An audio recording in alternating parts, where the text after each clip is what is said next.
Hi there, I'm Darren McDermott and you're watching Dukascopy TV. Now, there are 300 million Chinese Buddhists across the globe. Today we will try to understand how China is using the Buddhist force within their soft power to tackle its issues with India and Tibet. I'm joined today by Arno Dotes-Ak, Director of Market Magazine. Welcome today. Hello, how are you? So, Arno, can you just remind us, first of all, what is soft power? Soft power is a term used, opposite to hard power. Hard power is the power to be feared, with military power mainly, which is huge power now in China. But in parallel, China is developing soft power, the power to be liked, even to be loved. China is a communist party, so it is quite surprising that they are using Buddhism. So why is this? Well, China is governed, yes, by a communist party, but Buddhism is part of the culture of China since the 1st century at least. And so it is really, let's say, in the blood, of the Chinese culture. And Buddhism has a wonderful image across the world. And as you mentioned in your introduction, almost 300 million Chinese over the world are following Buddhism. So it's a huge, of course, leverage of influence to be liked through it. So how exactly do they use it? So how do they use Buddhism now as part of the soft power?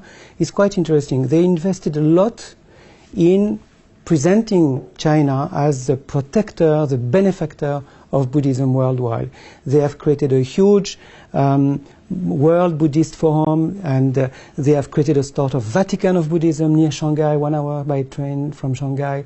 And every 3 years they organize a huge World Buddhist Forum with thousands of people coming from almost 50 countries over the world. So they are really presenting themselves as the one who are connected and defending Buddhism. And of course, there are many schools of Buddhism. In China, there are what is called the Han Buddhism, and you have also the Tibetan Buddhism, which is very well known over the world since Dalai Lama escaped in India. And so they tried, through this investment in Buddhism, to create a friendship between the Chinese Buddhists and the Tibetan Buddhists. The Chinese Buddhist monks, the Chinese Buddhist clerks, if you want, are under their control, because you cannot be a clerk if you are not under the control. It's very well designed, it's very soft, but also very strong at the same time.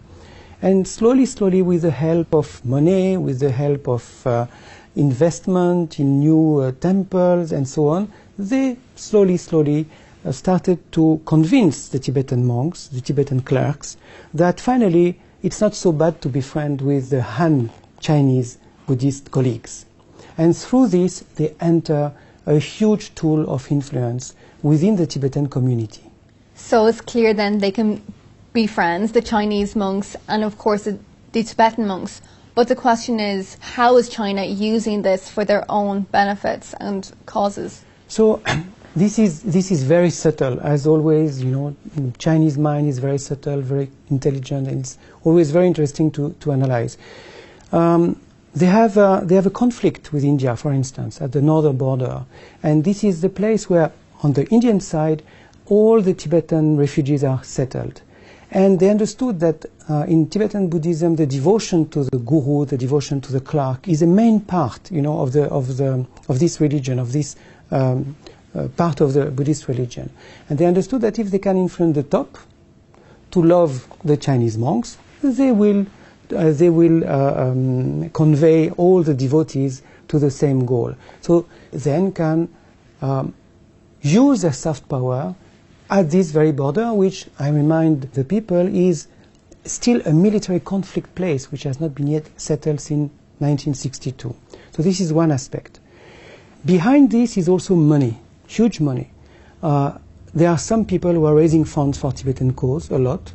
Some people who are raising funds apparently for Tibetan cause, but a huge part of this money goes, we don't know where exactly. But if you see the links between those very people and China, you understand through which channel it can go. So, for instance, we have a very interesting story with this very gentleman on the left, who is received in London a few years ago by the previous number 4 of the regime, which means a lot in terms of influence. His name is Akong Tulku, and he has a huge charity organization based in Zurich. And he raised a lot of money. And where do we see him apart from the friendship of this? He appointed this young boy a long time ago, who then, you see the same person in a big Chinese Communist Party convention, and then you see this young Tibetan boy who is now in India making friends with the Chinese monk. So you see at work, you see, first raising funds, second creating links, and third to have the result of creating friendship with Chinese monk. This very Chinese monk in yellow is accredited by the Communist Party in continental China, although he's from Taiwan. So you see at work this work of influence. If these Tibetan monks like this pro-Chinese monk, then everybody will follow. So what sort of reaction are we seeing then from the Indian military power? They are quite nervous. First, this monk, who is called Urgyen Trinley with the title of Karmapa, is under almost house arrest since he arrived in India. Here you see a picture of him praised under the Chinese robes within China. Then they are very nervous because there are big projects in Nepal, exactly at the few kilometers from the border of India, between Nepal and India. What is there? There is the birthplace of Buddha, the historical Buddha. And it is called Lumbini. And who is investing there to make it the world Mecca for all the Buddhists of the world? China. And who is the representative of this project? This gentleman by the name of Mr. Xiao Wunan. And who is he visiting to put together the plan? This very monk. So we see that, you know, it is behind the scenes. Very few people talk about it, but it seems to be very successful. Arno, thank you very much. You're welcome. And thank you for watching Dukascopy TV. I hope you enjoyed this interview, and do click back to the website for more like it. Goodbye for now.